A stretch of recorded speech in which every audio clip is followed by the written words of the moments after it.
Welcome to the Under Center podcast presented by St. Xavier University. Broadcasting live from the NBC Podcast Studios, actually for the last time. We'll get to that towards the end of the episode. Of course, I got my guys, Josh, and I got Alex here. Claire and Tony are running the show.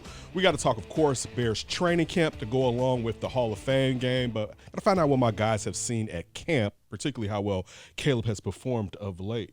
So let's kick it off right there, Josh. One thing I have to add, reading your articles, and I asked you this prior to the show, it seems like Caleb has been more proficient in 7-on-7s and 11s-on-11s. Yeah, very crisp in 7-on-7. Like, except for he did throw back-to-back picks in the first padded practice? Second padded practice. Second one, Saturday. Okay. He threw back-to-back picks. But other than that, it's normally very clean, very efficient. Today he hit DJ Moore for like a 60-yard touchdown in 7-on-7, beat Tyrique Stevenson. So he's been pretty good in 7-on-7. 11-on-11, very clunky, very rickety. I think that's a couple reasons, right? I mean, we've talked about they're still in base install. Like, they're still very much on the first two building blocks of this offense. They said next week they're going to install some more. This defense knows the scheme. They know how to play with each other. They play fast. But they're also throwing a lot at Caleb. Like, they have not held back. Like, today they threw all sorts of exotic blitzes at him. They want him to see everything, get a picture of what everything will look like with each play so that he can recall it in his memory and know where to go next time. So I think there's a lot of reasons for that. The ball hits the ground a lot in 11-on-11. That happens all the time with rookie quarterbacks. When the pads come on, the speed increases. I don't have any alarm bells. There's no reason for them yet. No alarm bells. No alarm bells yet. So wait, when do we get to alarm bells? And this is not saying we're looking for alarm bells, but we want to be fair and balanced. Yeah, of course. And it's not to say that Caleb won't have success, but we have to judge him not biased because we want him to succeed off of what he's doing at this moment. Yeah, I mean, you'd expect to see just pretty consistent growth. Like, if it it's looked the first 9 days after the Bengals game, so 2 weeks from after they have joint practices, another couple padded practices, like if they're still very clunky and not really able to move the ball, I think the big issue is the offensive line, right, as we've talked about. It might not even be Caleb specific, because I think he goes through his progressions really quickly. He knows where the ball's supposed to go. He's very accurate, but he doesn't have a ton of time. Like, they have an issue at right guard with Nate Davis being out. They're working in a new center. Guys have been kind of in and out of the lineup, just getting nicked here and there and coming back in. So I think that's a big issue as well.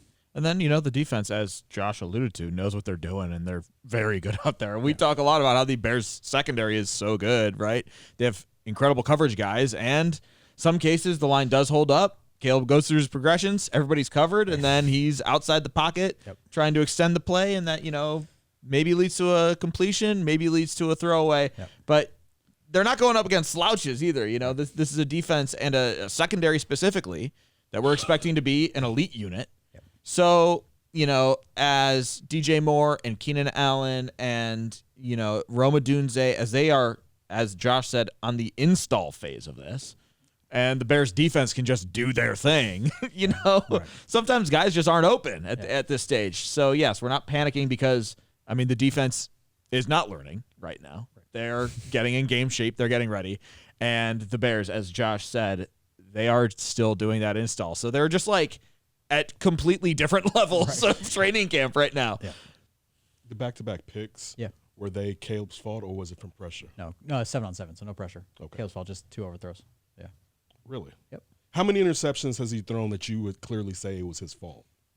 I think they've all been his fault except for the one that Tyrique Stevenson made, which was just an incredible play where he just darted in front of DJ Moore and picked the ball off the ground. Like, Caleb put it in a spot where he's even said, I did not think anyone but DJ Moore could touch that football, and Tyrique just picked it off the ground. I got a question but for everything else has been an overthrow or a misread. Big Ant Heron asked me this a couple weeks back, and I want to ask you two guys this. I'll start with you, Alex. Bears defensive back, who do you expect to take the biggest jump this season? Wow, it's interesting. It sets up for that person to be Roschon Johnson.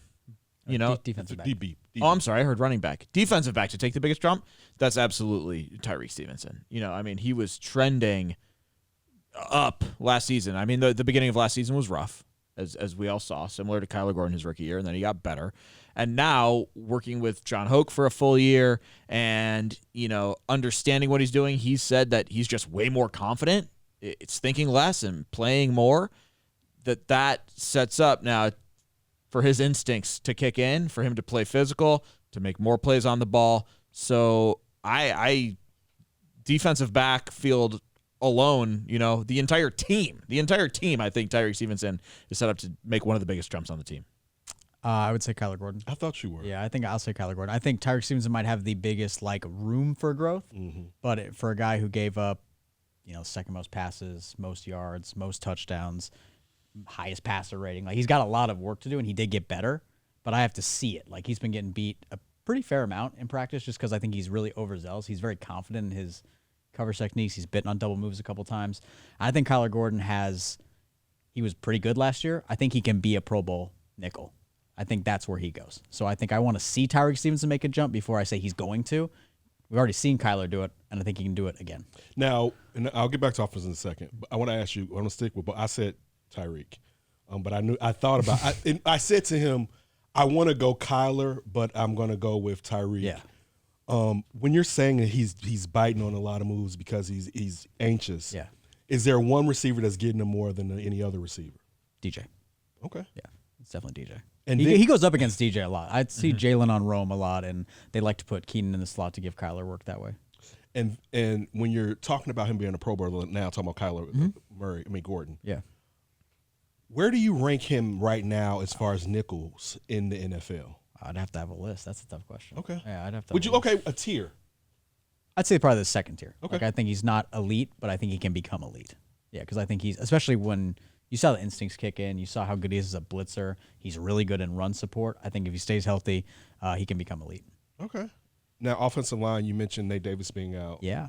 Who has been playing in his stead when he's been out? Ryan Bates is in at right guard. Coleman Shelton's the center. And I think Matt Eberflus actually kind of, oddly, in a non-Flus move, kind of alluded to the fact that the reason they wanted the center competition was because of the unreliability of Nate Davis at right guard. And how did he phrase that? Well, the question was actually about unreliability. It was is this an issue? And is this why? Is this why you have gone from Ryan Bates is going to be the center to, wanting to test your depth and your versatility? And he was like, you got to be, whatever. You got to be callous. You got to be available. If you're not available, it's a problem, and we have to test our depth. Yeah. So it's center now. How Shelton looked at center? He's been okay.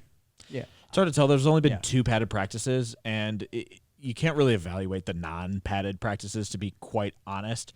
In the first one, Gervon just ate him up. Yes. Yeah.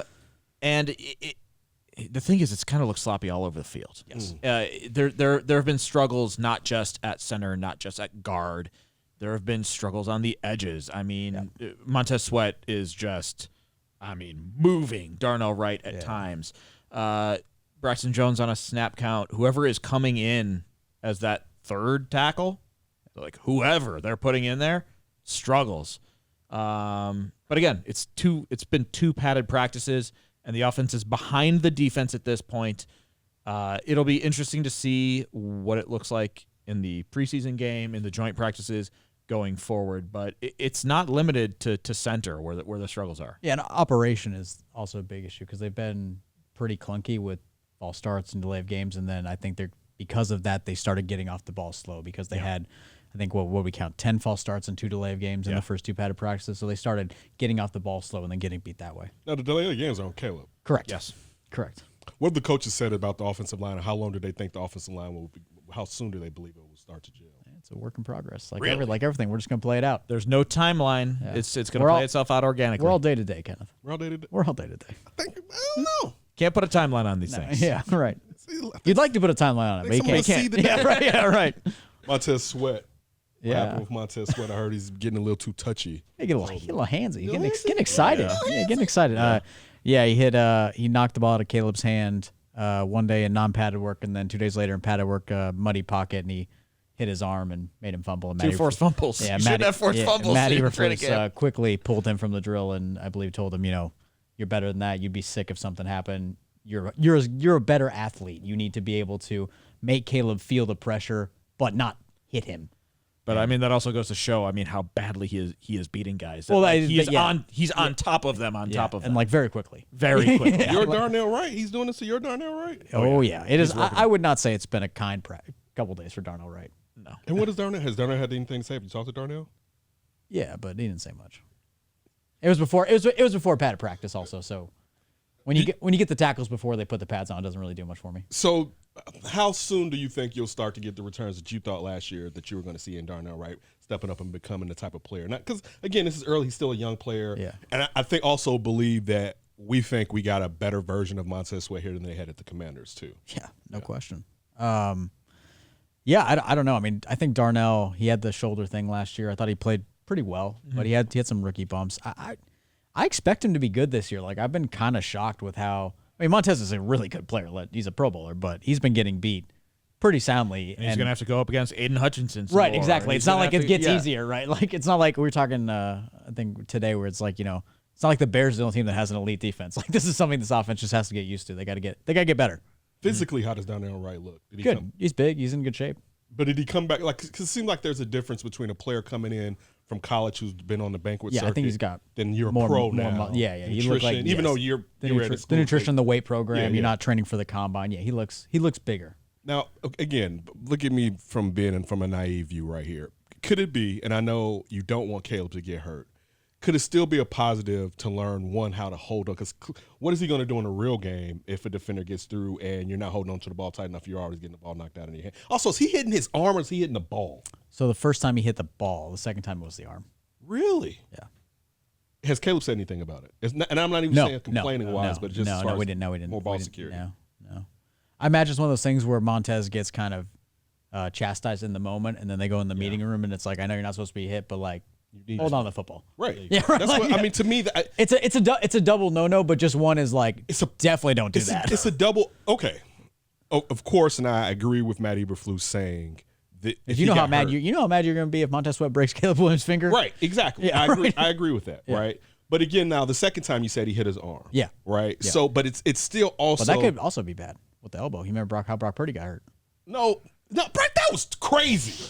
All right, that was crazy. I said, don't touch the quarterback. No, but you didn't tell me he was in a throwing motion. That's totally different. No, he was down here. Exactly, I didn't think so. All right, Brock, I still say ow. Yeah. Thinking about how Brock Purdy hurt is like ow. Yeah. If anybody can remember that playoff game, right. You shouldn't even brought that up. Sorry. But to me, I think it can be a positive because one, you want to get this rookie ready. Mm-hmm. Like, you don't want to get out in week one and now he's learning ball security. You want him now, for everything he has to process within his mind, I need to hold on to this ball because these guys are bigger and faster than who I was playing in college. So that's kind of how I framed the question to Matt Eberflus, actually. I was like, so are you guys simulating pressure to get him ready for this, or did he get overzealous? And Flus was like, no, absolutely not. That should not have happened. Yeah. Because I thought like you think, like, hey, maybe there's like a silver lining. Maybe you're testing they're not holding back. Exactly. Yeah. Maybe they're testing his, pocket navigation and getting him ready to feel that pressure. No, that is not the idea. Well, let me ask you both this. Is that the reason that Montez Sweat, and this is just your opinion, is that the reason you believe he's doing it, or do you just believe he's over anxious? No, I think it's just instinct. I think he's just overzealous, and he's just beating Darnell Wright so bad. He's just used to the ball's right there. It's just like, ball, get it. Just poke it out, yeah. Yeah. What else has stood out to you guys? Camp yesterday. Caleb had a good camp yesterday? Yeah, Caleb had a good light work yesterday, and then the padded practice today. Rickety. Yeah. Blitz happy defense, very rickety. Successful 2-minute drill at the end, touchdown to Roma Dunze. 2-point conversion to Roma Dunze was good, but other than that, very rickety. 2-minute drill. What are we about to say? Go ahead. Say what you're about to say. Oh, just, general thoughts. Keenan Allen just looks every bit a Hall of Fame wide receiver. Yeah, when DJ Moore first came to Chicago and we got to watch him at practice for the first time, it was like a big that's what a top tier wide receiver looks like. That's something this team hasn't had in a long time. And then you see Keenan Allen do it, and it's like, oh, they got another one. And yes, he is as advertised. I mean, the way he sets up defenders with his route running and how clean and smooth he is out of those routes. I mean, he makes guys who are very good defenders look silly. I mean, just like totally is just like, you think you're on me and now I'm wide open. Keenan Allen is extremely good at football, and seeing it up close, you get that impression right away. Who's defended Keenan Allen the best, if you had to say? It's a good question. I mean, anytime he's matched up with Jaylon, it's probably Jaylon. Yeah. But he's not matched up with Jaylon a lot. It's a lot of Kyler. What's the success rate versus Jaylon? Not high. I don't think anyone's success rate against Jalen's very high. He's I think pretty much Jalen's maybe open. Yeah, I would say Jaylon has given up in 11 on 11. maybe one catch. Yeah, I mean he's been blanketing guys. Do you expect now again? Interceptions are opportunity. Yeah, and we know that just with Tyrique Stevenson last year that they went to the other side. Yep. Do you expect? Let's not use interception as just the only way to value how well Jaylon is having. Do you think Jaylon will have an even better season? Because last year seemed like he entered into the top tier last season. Mm-hmm. Well, I think what's interesting, what the Bears are doing a little bit this year, and we'll see if this extends into the regular season, that could lead to more opportunities for Jaylon, is he and Tyrique Stevenson has actually been switching sides a little bit in practice. Last year, it was pretty much Jaylon played on this side, Tyrique Stevenson played on the other side, and that was it. Yep. This year, they've moved around, and not just in man-to-man where it's like, okay, I'm moving across and I'm following my guy across the field. Like, no, they're lining up on different sides of the field. And I wonder, and this is my speculation, if that is a way to get Jaylon Johnson more opportunities to make plays on the ball. If we move him around where, we think the ball is going, do we put him in a position to make a play? So it is interesting, right? If Tyrique Stevenson does take this jump that I was projecting, if Kyler Gordon takes that jump that Josh is projecting, where quarterbacks just go, okay, it's kind of like a lose-lose-lose scenario, I might as well target my number one guy, who Jaylon Johnson is covering, then yeah, he's going to get more opportunities to make plays on the ball. And if they're moving them across the field in the regular season, this isn't just something that they're playing around with in training camp. It could also lead to more opportunities for him. Have they said anything as far as what they plan on doing? Has the question been broached? No, it hasn't. Let me. I want to stick with that real quick. We saw that a little bit last year, but usually since maybe Peanut Tillman was a Bear, the Bears really haven't shifted their best corner on the best team's receiver. That's usually in the cover twos that the Bears have run, or even when Vic Fangio was here and they were in a 3-4. They kind of that wasn't really what they wanted to do, right? Do you see them now, and could it be because, one, Jaylon wants it, using him where, you know what, you're going to follow whoever the other team's best receiver. Ideally, if it's a body match. You may not want him on Tyreek Hill. Right, yeah. You know what I'm saying? Yeah. But if it's a regular size to tall receiver and he's the best receiver on the team, you're going to perhaps trail him moving forward rather than stand on your side like they did in the past. They did a little bit last year, but they didn't do it often. Right. There were a few games where they had him shadow somebody. But, yeah, I think that door is open. And I think it's going to be extremely matchup dependent, not only with the wide receiver, but the team. If they say, okay, we can put a scheme together where, yeah, we can move them around and we still feel good, I don't see what would stop the Bears from trying that. Yeah, they'll probably try a lot of things, but I think it's going to depend on, I think a lot of this depends on Tyrique Stevenson. Like, if Tyrique Stevenson takes a big leap, Jaylon Johnson's going to get more opportunities because people will just not pick on Tyrique Stevenson. If Tyrique Stevenson doesn't take a big leap, the Bears will probably like to move Jaylon Johnson around because they're going to need better matchups. Right. On the offense and defense, give me a player or players that most people aren't talking about that has so far kind of stood out to you, good or bad. I've really liked what I've seen from Gerald Everett. I think Gerald Everett is a really good pass-catching tight end. He had a really, really nice leaping catch over Tyrique Stevenson, kind of mossed him a little bit today in 7-on-7. Not mossed him. He mossed a little bit, yeah, just kind of picked it off him. He's a very, very good athlete, and I think he's going to give this offense a dimension it just hasn't had. Like, I think Cole's been really quiet. He haven't gotten any targets. Yeah. But Gerald has been, you can kind of see how they want to use him, split him out wide, had him in the backfield one, motion him out. So I think his versatility in the pass game has been really impressive. Does Tyler Scott count as a guy we haven't spoken about too much? Or if we talked about him? I don't think so. You're good. Okay, Tyler Scott, I think, looks way better in year two.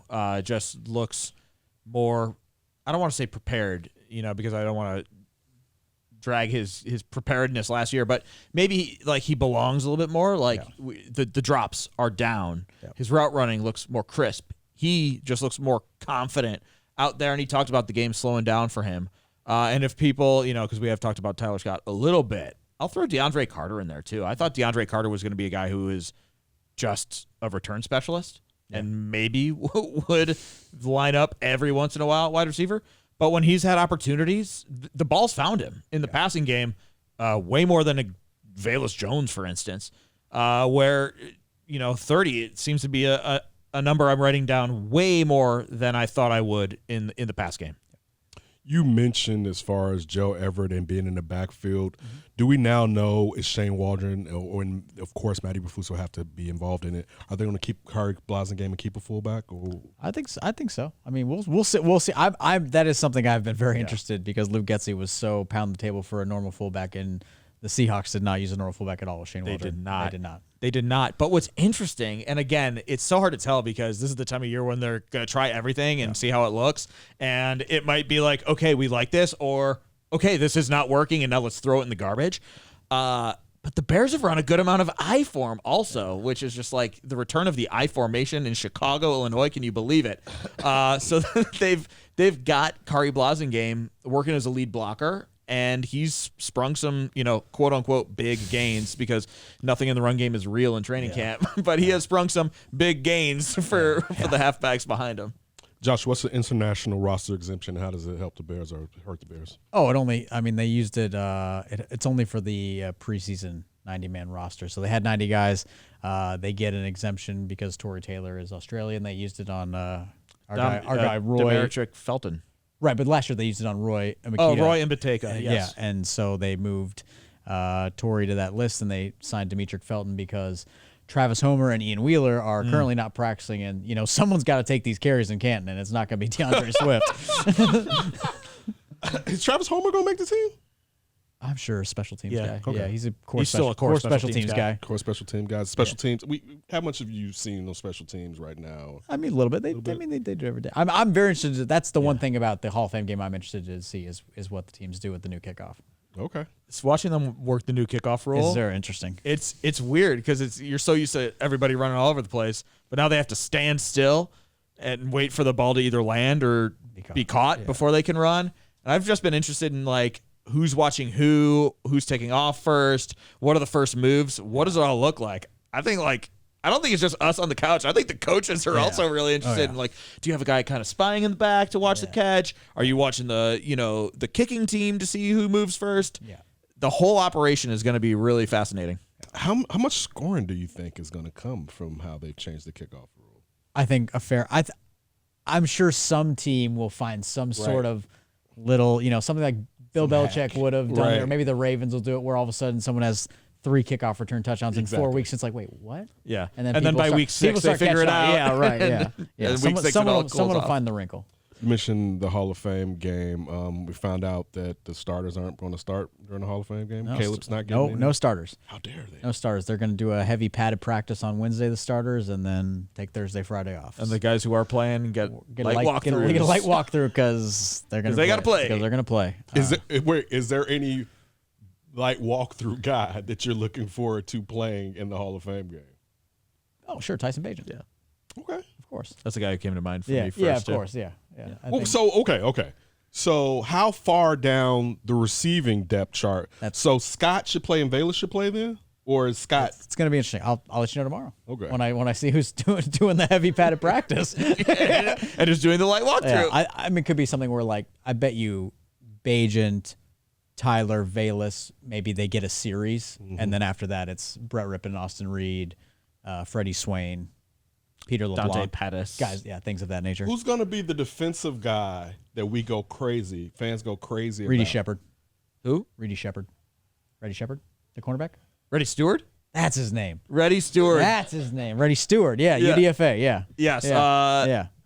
Slot corner who's Troy? actually been getting some tick with the first team. Picked off Caleb, because Kyler Gordon's been out with he's got undisclosed tightness, right? Yeah, we've got Davis has undisclosed strain, and Kyler's Gordon has undisclosed tightness. We're all day to day. The injury report's due September 4th. So they've been cycling through Greg Stroman, Reddy Stewart, and Kyle Blackwell. Josh Blackwell. We're all it's training over the camp. place. It's training camp. It's training camp. And Reddy Stewart's been making some plays with the first team. He did. He had that interception to Caleb. I was like, who's 46? I think people are right. Exactly. I was like, whoa. Austin Booker, though. That's where I was going. Austin Booker could be exciting. We'll see. I mean, Austin, because people are waiting. I know they are. We are so fiends for defensive linemen popping in preseason. But 1 sack, man. 1 sack's all it takes. Oh yeah, and we're gonna be up. Man, they need to get more reps. They need to start them. They need to get them in right away. Hall of Fame game, not for Hall of Fame game, just in general. Josh, you ever been in the Hall of Fame? Alex, you ever been in the Hall of Fame? No. Anything you're looking forward? You're not going to stay I'm for not, the no. actual experience. I'm not going at all. You're not going at all? No, Mike Berman's going. I opted out. No, thank you. Damn. No, shout out to Brett Rippon. It'll be fun to watch on TV. I'm not going. Let it rip. Yeah, let it rip. Well, shout out to the Hall I'll of be Fame. I'll be in Buffalo for Caleb Williams. All right. We want to shout out the Hall of Famers before we get off the air. Devin Hester, Yes. of course. Steve Mongo McMichael. Yes. Should have been in the Hall of Fame a long time ago. Long time ago. We're happy that he's finally getting in. Former Bear Julius Peppers also. But definitely Mongo. And haven't talked to Devin Hester in years that he's been stiffed before. It's great to see the fact that, particularly with the kicking thing coming in, Right. this It's season too. right. It seems nice, poetic. Nice symmetry. Right. It's Yeah. it seems poetic. They should have him like opening night if they're talking about the rule. Yeah. They should have him do something involved with it just Yeah. because of what he meant to the NFL being the greatest kick returner probably ever. And it took me a long time. How many to touchdowns would he have had with the new rule? I'd say 100? We should ask him that. Right. They would have changed. They would have had to do something else Yeah. if you had him in there. Like it would be crazy Yeah. if you had him. Or I was watching. I don't know what I was watching the other day, but it was a kick return, and I would just remember. And this player, I can't remember who the player was, but he was an excellent athlete. But I was like, man, but he's not Devin, and it just takes you back to how he could stop on a dime. And just the speed wouldn't change. And I think sometimes with athletics, we get a lot and we don't appreciate it often. Yeah. To where it's like, yeah, that guy's fast or whatever. But like now that I haven't really seen players do that, I appreciated even more what Devin Hester could do when he was in the Bears uniform and when he was in the Falcons uniform, but particularly when he was in the Bears uniform. Yeah. So appreciate that Simone Biles floor routine right now. Incredible. Jordan Jordan Childs. Appreciate it right now. With the greatness now. It's happening now. With the bad calf. Yeah. Unreal. With the bad calf muscle, and as far as age at that in gymnastics, it's crazy. Appreciate greatness. Yeah, you gotta appreciate it. I think that a lot of times we take greatness, we take it for granted. Shout out to Katie Ledecky. Great. Yeah, Beating people by a pool length. but I mean, I was thinking about KD, and we'll get back to football in a second. But just about like how so many times with athletes, we have these little things we nitpick them about that we just don't appreciate. Like I'm not gonna see a 7-foot shooting guard that's able to perhaps do that again, maybe in my lifetime, even though basketball is trained like that. All right, guys, before we get out of here, anything else that in practice or coming up in the Hall of Fame game that sticks out that you want to discuss before we sign off? I don't think so. You? I guess also Torrey Taylor. Yes, he's a starter, but I imagine he will punt. And it's one thing to watch the punts in practice and be in like count in your head. Oh wow, yeah, that's a big hang time. By my crazy count, it was 5 seconds. Whoa. And watching the guys down it on the 1 yard line. But it's another thing entirely to see it in a game. So how much will that translate from practice to the game? Is he going to be a weapon in the preseason? And is he going to be a thing that opposing teams have to game plan for? So yeah, I'm looking forward to Torrey Taylor times. He better be when you give up a 4th round pick on him. He damn well better be. It better not be a fluke or flash. He better be the man. All right, we are not Todd Sauerbrunn in this one. He better be Himothy. All right, everybody, make sure that you tune in on wherever you get your podcast from. Of course, watch us on YouTube. This will be the final episode of us on NBC Sports Chicago. For everybody that's watched us, for everyone who's edited our video and sound, I want to thank our producers. I want to thank everybody here at NBC who's looked out for us. I want to definitely thank my guys who are always here and bringing the information. We've appreciated this time so much, and we thank you. But this is it. I won't be telling you 5:30 p.m. next Wednesday. Thank you. We always appreciate it. But you're going to see us again on YouTube if you want to see us. And, of course, wherever you get your podcast, you can hear us. Thank you. Congrats, you finished the video. If you want to build on that success, download the NBC Sports Chicago app. It's got highlights, exclusive insights, and push alerts tailored to you. Everything you need to be a real Chicago sports fan. Download it now.